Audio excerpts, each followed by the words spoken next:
This is going to be a pretty quick breakdown. This is me versus Coop. Let's start all over and slow it down. All right, so uh, Coop gives me these problems because he has such long limbs, and I'm a much shorter guy, so I tend to have to deal with a lot of like this sort of thing where I go shin to shin or a shin or windshield wiper. I have to get around the long limbs in order to get closer to his body. So I go over the top. He brings his shin over and goes back to half guard. What I'm going to end up doing is placing my inside forearm in front of his thigh, keeping the thigh pinned in a sense so it doesn't move forward. And I'm going to windshield wiper over his leg. I turn my hip, go right over the top. He does a beautiful job of bringing his legs back into play, which gives me more problems. He starts to lift.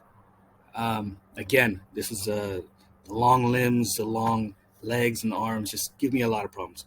So he lifts. I completely come off the ground, which I hate doing, and I ended up knocking my left knee forward to get this hook off.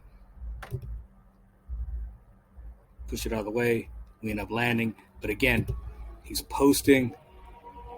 He's getting his shins back in. It's just a massive headache. So he starts to come back in. I think I try to work the pass. Again, he's framing. He comes in. I end up turning. And we come back into his guard. Again, I'm trying to stay on top. His legs are coming back into play. And he ends up lifting me. I turn.